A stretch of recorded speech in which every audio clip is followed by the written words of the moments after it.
नमस्कार। मेरे YouTube channel Manan academy of mathematics पर आपका स्वागत है। आज हम सेट का पार्ट सेकंड करेंगे। पार्ट फर्स्ट का वीडियो मैं अपलोड कर चुकी हूँ, जिसमें मैंने सेट की कुछ थ्योरी करवा दी थी। अब आगे नेक्स्ट स्टार्ट करेंगे, जिसमें हम सबसे पहले लेके चलते हैं complement of set. Complement of a set, या जिसको बोलते हैं पूरक फलन, पूरक समुच्चय, पूरक समुच्चय। कॉम्प्लीमेंट क्या होता है? कोई भी सेट हम ए ले रहे हैं, ए है वो सबसेट है किसका? यूनिवर्सल सेट का। ए यूनिवर्सल सेट का सबसेट है, तो हम ये कह सकते हैं कि ए का कॉम्प्लीमेंट, जिसको हम ए डैश या ए सी से डिनोट करते हैं, वो क्या होगा? वो ये होगा कि यूनिवर्सल सेट में से ए को हम बाहर निकाल दें तो अपने पास क्या आएगा? सेट ए का कॉम्प्लीमेंट आएगा। कि कोई भी अगर हम वेन डायग्राम से देखें, ये अपने पास यूनिवर्सल सेट है यू, इसका सबसेट ए लिया हमने, ए इसका सबसेट है, तो ए कॉम्प्लीमेंट क्या होगा? ये जो एरिया है बाहर का, ए को छोड़ के जो बाहर का एरिया है वो सारा का सारा क्या है? ए कॉम्प्लीमेंट है। मैथमेटिकली इसको u माइनस ए से लिख सकते हैं, तो ए कॉम्प्लीमेंट किसके इक्वल होगा? u minus A. नेक्स्ट, अगर इसको मैथमेटिकल फॉर्म में हम लिखें तो A dash is equal to क्या होगा? एक्स टाइप के एलिमेंट होंगे such that x belongs to universal set. X universal set में बिलोंग करता है, बट एक्स ए में नहीं होना चाहिए। यूनिवर्सल सेट में तो होगा ही एक्स, बट एक्स है वो ए में नहीं होना चाहिए, तो वो किस में आएगा? उसके कॉम्प्लीमेंट में आएगा। क्लियर? सेकंड, नेक्स्ट हम करते हैं डिसजॉइंट सेट। डिसजॉइंट सेट क्या होता है? असंयुक्त समुच्चय। असंयुक्त समुच्चय क्या होता है? कि कोई भी सेट, दो सेट हैं ए और बी, वो दोनों डिसजॉइंट सेट होंगे अगर उनके बीच में कोई भी एलिमेंट कॉमन ना हो। कोई भी एलिमेंट कॉमन नहीं है, कॉमन एलिमेंट नहीं है उनके बीच में। कोई भी दो सेट ए और बी डिसजॉइंट सेट होंगे अगर उनके बीच में कोई कॉमन एलिमेंट नहीं है, या हम कह सकते हैं कि ए इंटरसेक्शन बी है, वो क्या होगा? फाई होगा। वेन डायग्राम बनाए इसका तो क्या बनेगा? ये सेट ए लिया और ये सेट बी लिया, बिल्कुल अलग अलग है। ये सेट ए, ये सेट बी है, कि इन दोनों के बीच में कोई भी कॉमन एरिया नहीं है, तो वो कौन सा होगा? डिसजॉइंट सेट होगा। क्लियर है? नेक्स्ट हम करेंगे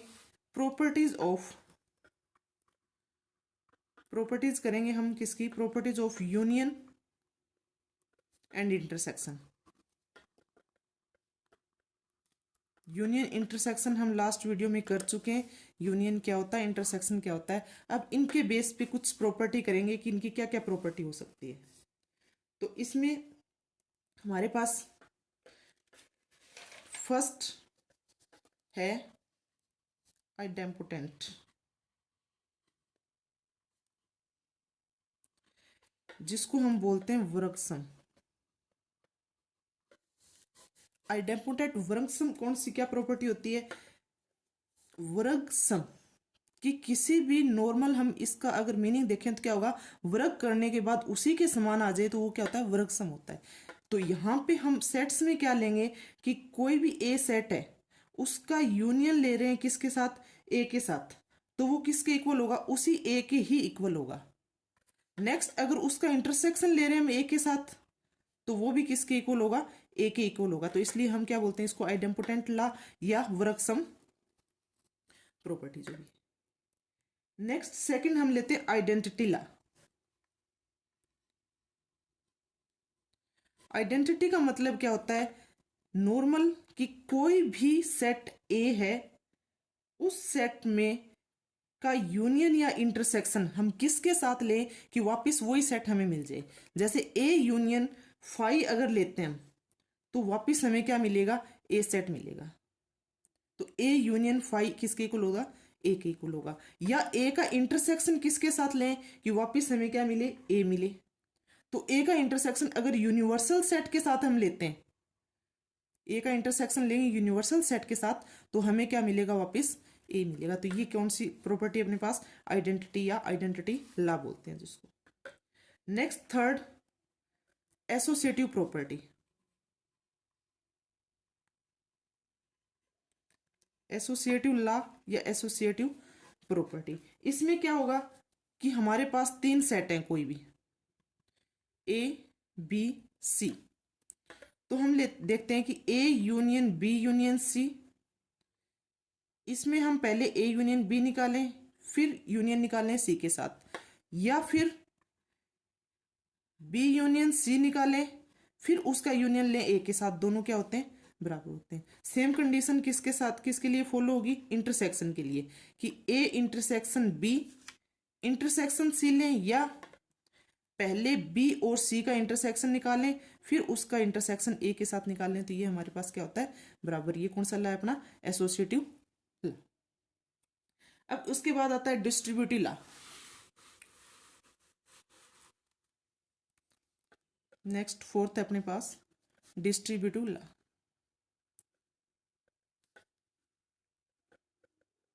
या जिसको हम बोलते हैं बंटनता का नियम।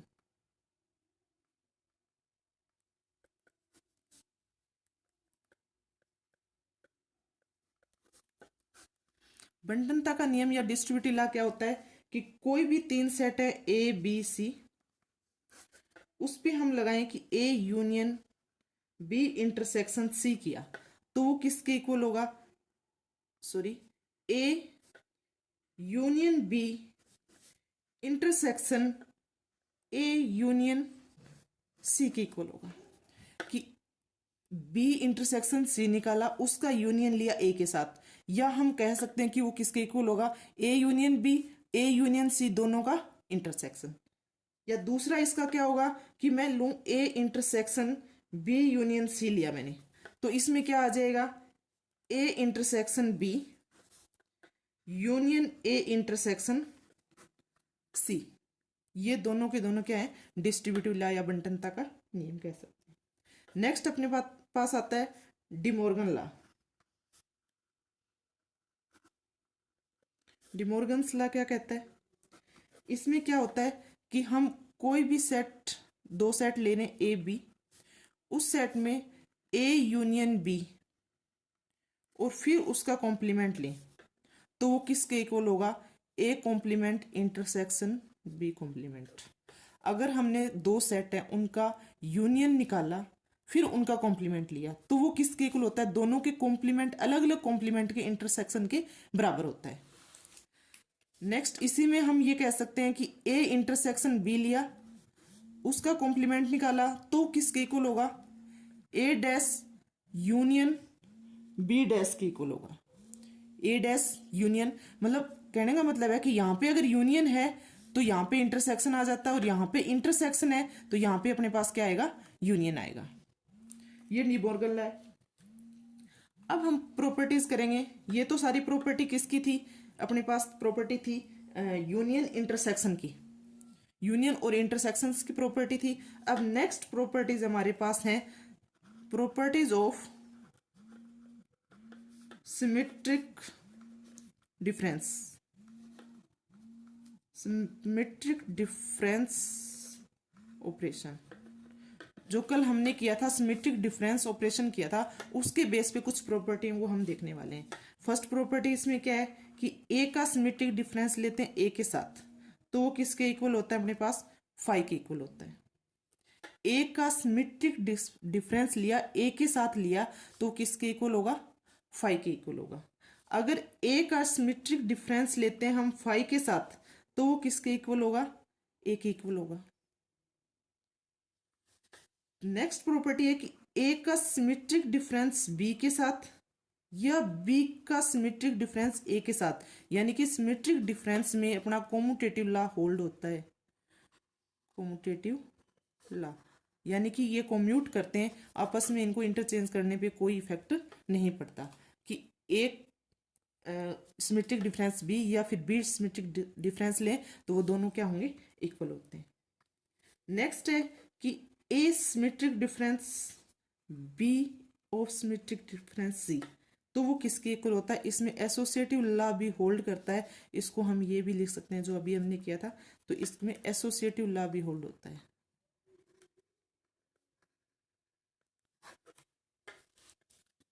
नेक्स्ट, अगर ए सिमेट्रिक डिफरेंस बी है वो इक्वल है A symmetric difference of C की, तो दिस इंप्लाइज क्या होगा, यहां से अपने पास B is equal to C होगा।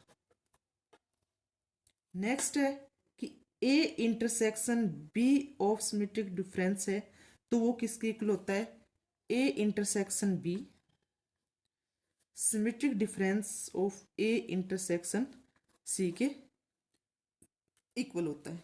कि बी और सी का सिमेट्रिक डिफरेंस लें, उसका इंटरसेक्शन ए के साथ इंटरसेक्शन लें तो किसके इक्वल होगा, A intersection B, A intersection C, उन दोनों का सिमेट्रिक डिफरेंस। तो ये अपने पास कुछ प्रॉपर्टी थी, सिमेट्रिक डिफरेंस की प्रॉपर्टी थी। नेक्स्ट प्रॉपर्टी हम करेंगे डिफरेंस और कॉम्प्लीमेंट की। तो नेक्स्ट प्रॉपर्टी अपने पास है properties of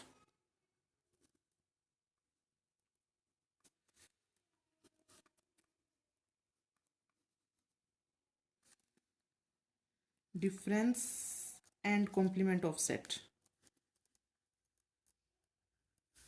of a set. कोई भी सेट है उसके डिफरेंस और उनके कॉम्प्लीमेंट की क्या क्या प्रॉपर्टी होती है वो प्रॉपर्टी करेंगे। तो फर्स्ट ऑफ ऑल इसमें प्रॉपर्टी है कि ए माइनस ए किसके इक्वल होता है, फाइव के इक्वल होगा। ए माइनस फाइव लेते हैं तो किसके इक्वल होता है, ए के इक्वल होता है। मुझे लगता है ये एक्सप्लेन करने की ज़्यादा ज़रूरत नहीं है, इसमें हमें पता है कि ए माइनस ए डिफरेंस ले रहे हैं कि ए में से ए को ही निकालना है। डिफरेंस में हमने किया था कि कोई भी दो सेट ए और बी अगर हैं उसमें से हम ए माइनस बी निकालना चाहते हैं, तो ए माइनस बी क्या होता है कि जो ए सेट होता है उसमें से हम जो कॉमन एरिया है ए और बी का वो बाहर कर देते हैं। अब यहाँ तो ए में ए और ए का सिमेट्रिक डिफरेंस लेना, सारा ही कॉमन एरिया हो गया। यहाँ तो ए माइनस ए में क्या रहेगा, फाइव रहेगा। ए माइनस फाइव यानी ए में से कुछ भी नहीं निकालना, तो क्या रहेगा, ए कंप्लीट आ जाएगा। या फिर मैं ये लिखूं कि फाइव माइनस ए, कंफ्यूज नहीं होना इसमें, फाइव माइनस ए क्या होगा, फाइव के इक्वल होगा।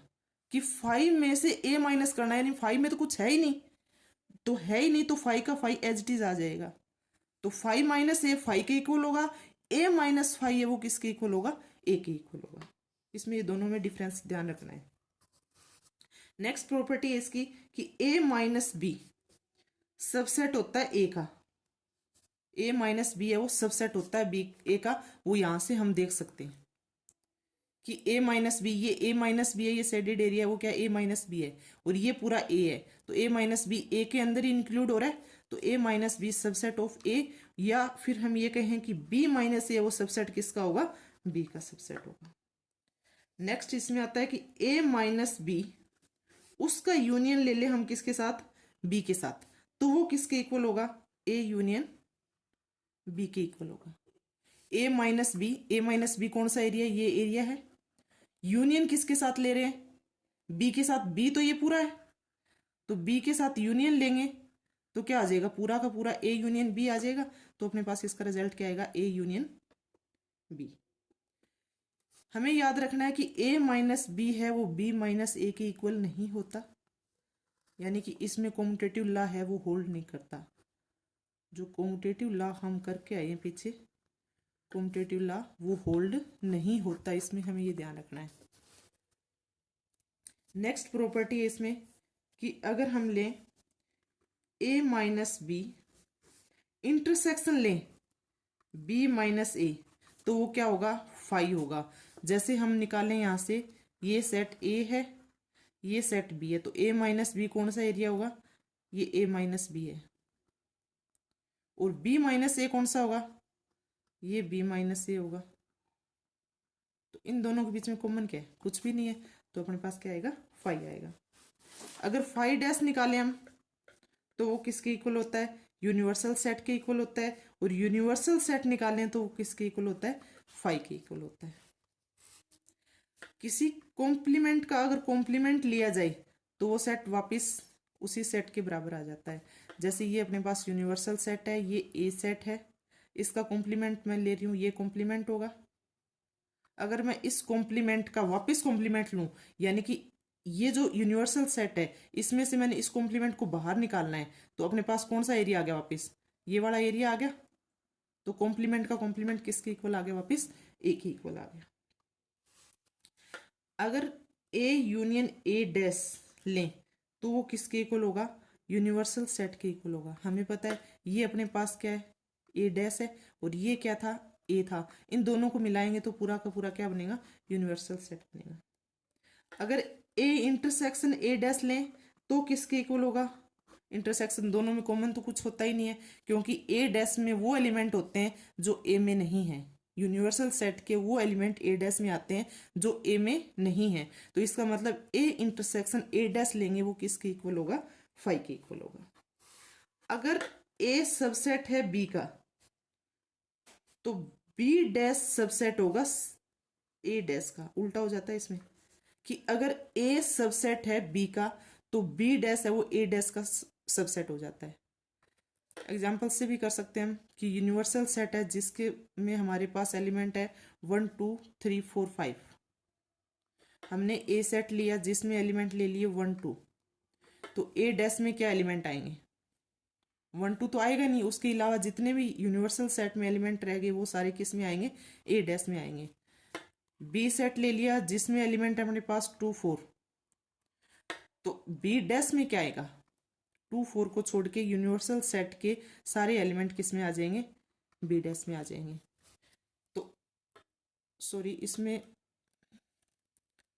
1 भी लेती हूँ मैं, इसमें 1 नहीं आएगा, क्योंकि मुझे क्या लेना है यहाँ पे कि ए है वो सबसेट लेना है बी का। तो यहाँ से ए है वो सबसेट बन गया बी का, क्योंकि इसमें बी में क्या है 1 2 4 है और ए में 1 2 है, तो ए है वो सबसेट बन गया बी का। ए अगर सबसेट है तो यहां से बी क्या बनेगा, 3 और 5, इसमें 3 4 एक्स्ट्रा है। तो जब ए सबसेट था बी का तो यहां से क्या बना, बी सबसेट बन गया, बी डैश सबसेट बन गया ए डैश का। ठीक है, तो उल्टा हो जाता है ये कि ए सबसेट है बी का, तो कॉम्प्लीमेंट में उल्टा हो जाएगा कि बी डैश कॉम्प्लीमेंट हो जाएगा, बी डैश सबसेट हो जाएगा ए कॉम्प्लीमेंट का। नेक्स्ट देखते हैं प्रॉपर्टी हम कि a माइनस बी किसके इक्वल होता है। कल हमने सिमेट्रिक डिफरेंस किया था, उसमें हमने किया था कि a माइनस बी का यूनियन, a माइनस बी और b माइनस ए का यूनियन किसके इक्वल होता है, symmetric difference of a and b के इक्वल होता है। तो a माइनस बी किसके इक्वल होता है, a माइनस बी होता है a इंटरसेक्शन b डैश के इक्वल होता है। इसके साथ ही इसका दूसरा रिजल्ट क्या था, मैंने कहा था कि मैं कल इसको एक्सप्लेन करूंगी। तो a minus B union b minus A, जब a minus B A intersection b dash के इक्वल है तो क्या हो जाएगा, ये इसकी जगह मैं क्या लिख सकती हूँ, a intersection b dash union of, इसमें क्या हो जाएगा, यहां से अगर हम वेन डायग्राम से करें तो ये अपने पास क्या है, ए सेट, ये सेट बी है, ए और बी सेट है। तो ए माइनस बी में कौन सा एरिया आएगा, ये एरिया आएगा। अब इंटरसेक्शन किसके इक्वल का है ये, कि ए इंटरसेक्शन बी डैश के इक्वल है। ए इंटरसेक्शन बी डैश में कौन सा आएगा, ये स्टार वाला एरिया आएगा सारा, ये सारा का सारा स्टार वाला एरिया किस में आएगा, बी डैश में आएगा। ये भी बी डैश में आएगा स्टार वाला। तो इन दोनों में कॉमन कौन सा हुआ, इंटरसेक्शन में यही तो आएगा कॉमन एरिया, और यही हमारे पास क्या है, ए माइनस बी है। तो ए माइनस बी किसके इक्वल हो गया, ए इंटरसेक्शन बी डैश। इसी तरह से ये सेट ए है, ये सेट बी है, इसका हम क्या निकालें, ये ए और ये बी। अब हमें बी माइनस ए निकालना है, तो बी माइनस ए क्या होगा, ये बी माइनस ए होगा, ये एरिया है हमारे पास क्या है, बी माइनस ए है। बी माइनस ए किसके इक्वल होगा, अगर मैं ए का कॉम्प्लीमेंट लूं, ए का कॉम्प्लीमेंट कौन सा होगा, ये स्टार वाला एरिया कॉम्प्लीमेंट होगा इसका, जिसमें ये एरिया भी आएगा। अब इन दोनों का कॉमन एरिया क्या है, ये बी माइनस ए तो है। तो यहां से अगर मैं बी माइनस ए निकालूं तो वो किसके इक्वल होगा, A complement intersection of B. तो ए माइनस बी की जगह वैल्यू पुट की मैंने ए इंटरसेक्शन बी कॉम्प्लीमेंट, और बी माइनस ए की जगह वैल्यू पुट की मैंने ए डैश इंटरसेक्शन बी। ये किसके इक्वल होगा, symmetric difference of A and B. A और बी का सिमेट्रिक डिफरेंस रहेगा। क्लियर, लगता है मुझे समझ आ गया होगा कि ये प्रॉपर्टी मैंने ये सिमेट्रिक डिफरेंस कल बताया था, बट ये प्रूव नहीं किया था। मैंने कहा था कल वाले वीडियो में जब प्रॉपर्टी करवाऊंगी तो इस टाइम मैं इसको प्रूफ करूंगी, ये आपको बता दिया मैंने। नेक्स्ट हम करते हैं number of elements. Different finite set है अपने पास, हम करेंगे number of elements in different finite set. सबसे पहले हम लेते हैं कि n of A union B, number of A union B. A union B में कितने नंबर एलिमेंट होंगे, वो होंगे n of A plus n of B minus n of A intersection B. Venn diagram से देखें तो ये अपने पास ए सेट है, ये बी सेट है। तो ए यूनियन बी होता क्या है, सारे के सारे ये पूरा का पूरा एरिया क्या है हमारे पास, ए यूनियन बी है। अगर इसमें नंबर ऑफ एलिमेंट निकालें तो जब यहाँ का ये एरिया लेते हैं, इसमें सारे एलिमेंट आएंगे। बी का लेंगे तो ये एलिमेंट कॉमन एलिमेंट हैं, वो हमारे पास दो बार इंक्लूड होते हैं इसमें। एक बार ए वाले एरिया से आ जाते हैं, दूसरा बी वाला एरिया जब लेते हैं तब उसमें आ जाते हैं। तो हम क्या करते हैं कि ए और बी को जब प्लस करेंगे तो ये एरिया दो बार प्लस होता है। तो एक बार तो हमें चाहिए ही होता है, दूसरी बार वाला हम क्या करते हैं, एक बार माइनस कर देते हैं। तो n of A union B किसके इक्वल होगा, n of A plus n of B minus n of A intersection B के इक्वल होता है। अगर हमें n of A minus B निकालना है कि ए माइनस बी में कितने एलिमेंट हैं, तो वो किसके इक्वल होगा, n of A minus n of A intersection B. हमें पता है कि ए माइनस बी कौन सा एरिया होता है, ये एरिया है वो ए माइनस बी का है। तो जो ए सेट था अपने पास, ए सेट है, ए सेट में से ये कॉमन एरिया अगर हम बाहर कर दें तो अपने पास किसके एलिमेंट आ जाएंगे, ए माइनस बी के एलिमेंट आ जाएंगे। तो n of A minus B किसके इक्वल होगा, n of A minus n of A intersection B के इक्वल होता है। नेक्स्ट, सिमेट्रिक डिफरेंस में कितने एलिमेंट अगर वो निकालना है तो उसके लिए क्या होगा, n of A minus B plus n of B minus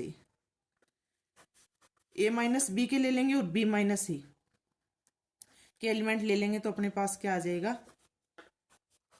n of symmetric difference में नंबर ऑफ एलिमेंट कितने हैं वो आ जाएंगे।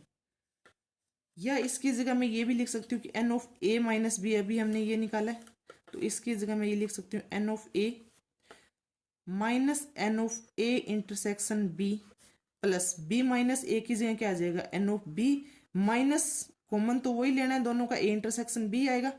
तो इसको मैं सॉल्व करके ये लिख सकती हूँ कि n of A plus n of B minus two of n of A intersection B. तो ये दोनों फार्मूले हम इसमें यूज ले सकते हैं कि सिमेट्रिक डिफरेंस का अगर हमें निकालना है, अगर हमारे पास a माइनस बी और b माइनस ए के एलिमेंट दे रखे हैं तब तो डायरेक्ट ये फार्मूला यूज करेंगे। अगर a और b के और इंटरसेक्शन के एलिमेंट दे रखे हैं तो हम ये फार्मूला यूज करेंगे। नेक्स्ट, अगर a के कॉम्प्लीमेंट में एलिमेंट निकालने हैं और a दे रखा है हमें तो हम क्या करेंगे, जो यूनिवर्सल सेट है उसमें से a सेट बाहर कर देंगे तो क्या आ जाएगा, कॉम्प्लीमेंट के एलिमेंट आ जाएंगे टोटल।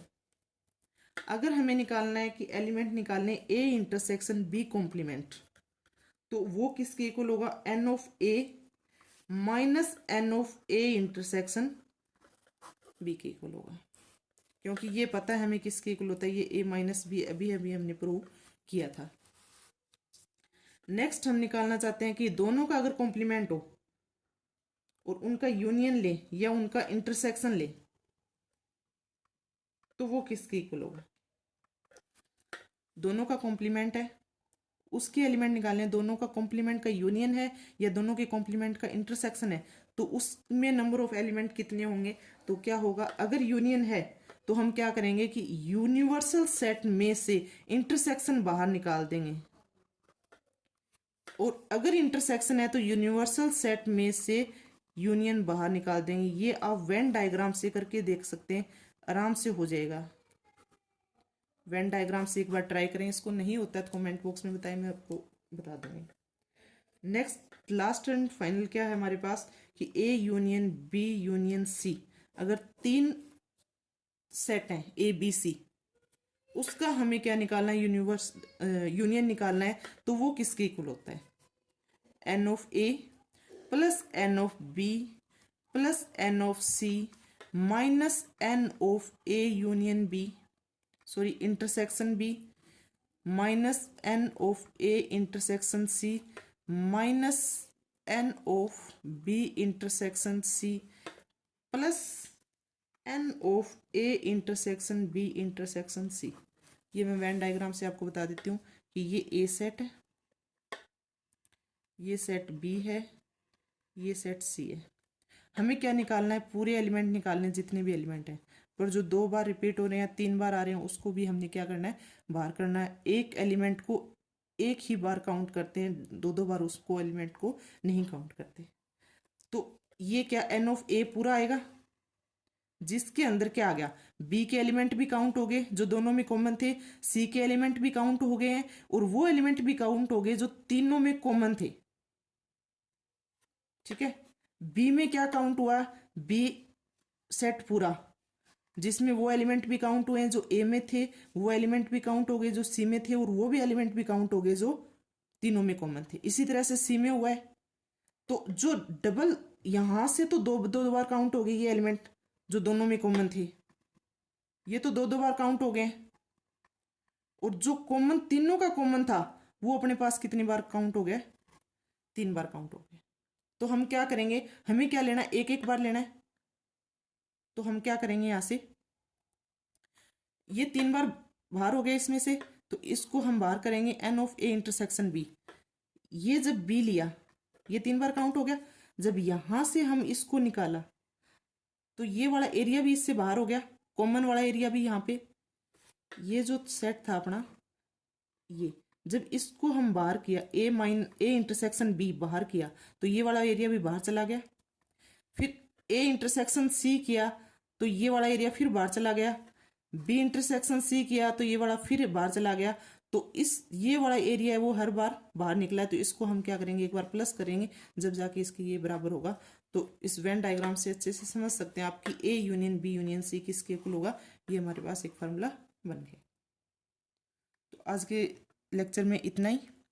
इसके नेक्स्ट लेक्चर में बनाऊंगी, उसमें मैं आपको इसके बेस पे कुछ AIEEE में या फिर जैसे एडवांस जेई में कुछ क्वेश्चंस आए हुए हैं, वो क्वेश्चंस करवाऊंगी एरलेस बुक से। तो उसमें सॉल्व्ड क्वेश्चन आप अपने आप देख लें। अनसॉल्व्ड क्वेश्चन का एक वीडियो लेके आऊँगी जो इसके बाद अपलोड करूँगी। तो अगर आपका कोई सजेशन है तो आप अपना सजेशन कमेंट बॉक्स में ज़रूर दें। ऐसे ही वीडियो देखने के लिए आप अगर नए हैं तो मेरे चैनल को सब्सक्राइब करें, वीडियो को शेयर और लाइक करें। धन्यवाद।